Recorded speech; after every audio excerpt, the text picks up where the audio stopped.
Good morning, good morning. Today is Monday the 3rd.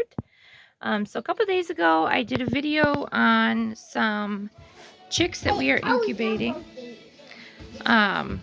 So let me show you. Yesterday was Sunday, and we started to have some little baby chickies.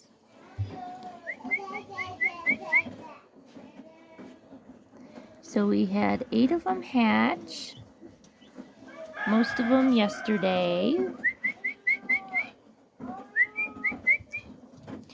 And you can kind of see that all the way, certain ones are smaller, not as fluffed up yet because came out of the incubator this morning. But we have 8 of them. They sleep a lot when they're first born. Usually once they get warmed up after coming out of the incubator, we bring them over to the water and dip their beaks in it so they know where it is.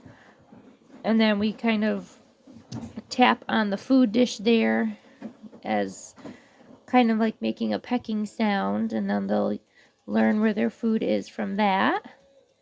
So once 2 or 3 learn where the water and the food is, the rest just kind of follow their lead. So we've got 8 there. We had a total of 22 eggs, but they're not always guaranteed to be fertilized when you put them in there. So out of 22, we've had 8 hatch so far. Just in the natural process of things with the egg turner and stuff, sometimes they get cracked.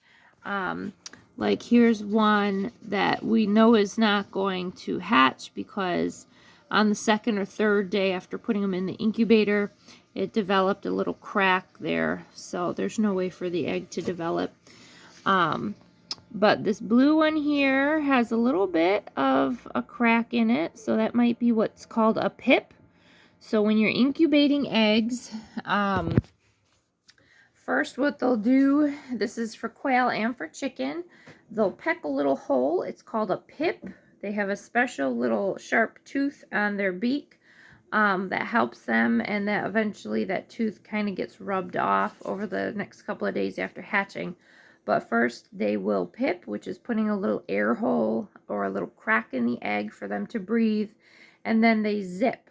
So zipping is where they pack almost all the way halfway around the egg, sometimes a little more, like a little saw almost through.